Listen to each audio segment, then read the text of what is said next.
Good afternoon to you. We start here. The body of yet another alleged illegal miner has come to the surface in Stillfontein, Northwest. Earlier, a letter claiming that over 100 bodies remain underground as a standoff with police continues. At least those are the claims. Let's talk now to Newzroom Afrika's Ziniko Mhlaba, who's live for us in the area. Ziniko, good afternoon to you. Let's start with the body that has been retrieved today, or brought to the surface, perhaps is a better way to put it. Just talk to us about the state of that body. Does it look like this person died a few days ago, or perhaps a few days back?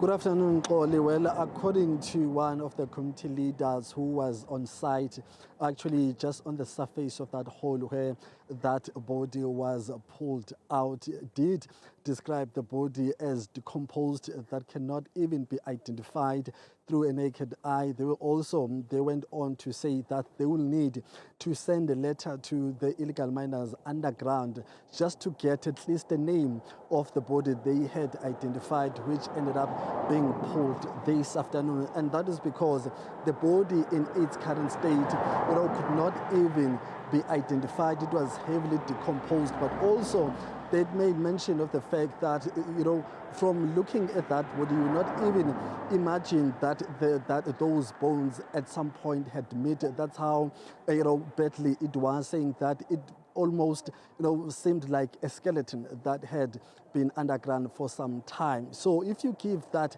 if you consider or bring that into the context, when you look at the delays in terms of having these rescue operations taking place on a daily basis, the last time the rescue operations, were in progress or were happening, it was about 2 weeks ago, and that was about 14 days ago. And of course, the delay, or the reason that was given before, was the fact that, government would be sending rescue experts to take over phase 3 of the operations here. And of course, we have not seen those operations taking place, or those experts coming into shaft number 11 where they were meant to take over the rescue operation. So today, the community leaders brought some food items, and the understanding at the time when they came to this particular show was that they will use the ropes to lower food to the miners. And for the first time, they sent a letter down, and of course that letter came back with a response which made those allegations, which were stating that over 100 bodies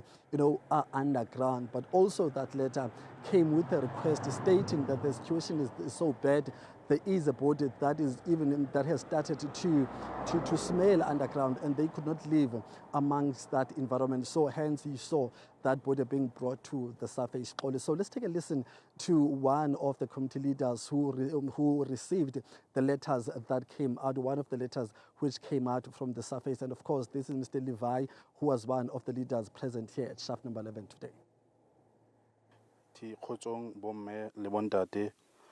Bafu ba ka mona ba 109 batho ba shwa le ke botlhaleng ba boholo re kopa thuso ka potlako le rona re se re le letswalong le matla a sa leyo re tlhoka ho thusiwa ka mashala le di face mask re tla leboha. Ziniko, let me pick up then on the claims that there are 109 bodies underground. And if we look back to recent history, it was claimed that there are about 8 people who had died at that time. And that body count indeed came to the number 8. Interestingly, there are police behind you who seem to be taking on perhaps a late shift. What are they saying about these claims that there are 109 bodies, and let's keep in mind the 8 that were said to have died, and indeed that was proven true?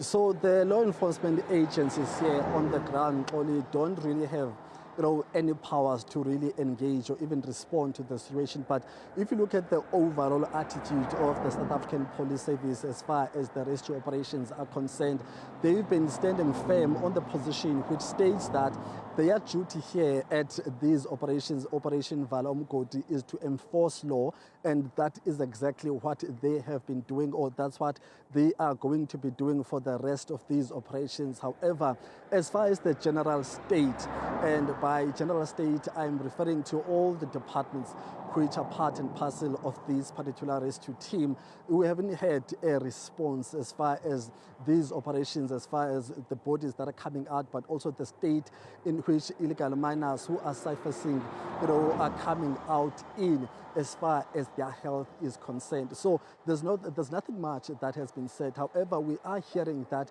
the aid organizations are still, in great belief that they will continue their level best to ensure that they have those illegal miners or underground being brought onto the surface, even if it means only using the legal means. And of course, one of the things that was discussed unofficially as we were engaging with the aid organization, they were saying that they might be contemplating, approaching the courts to ensure that they are asking for an order that will compel government to send those expected rescue operations to be shut as soon as possible, even if it means this weekend. And of course, you remember that there's nothing that happens as far as the rescue operations are concerned over the weekend. But after hearing, the message that was sent through that led of about over 100 bodies being, lying underground, they said that the situation is very, very dire. They cannot wait any longer for government to be, using the same pace and approach in regards to deploying those rescue experts here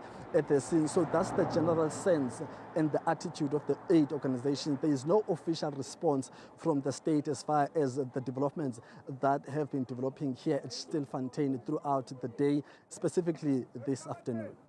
Ziniko Mhlaba live for us in Stillfontein amid that police activity behind him. Looks like it is the contingent that is going to be standing guard for the evening.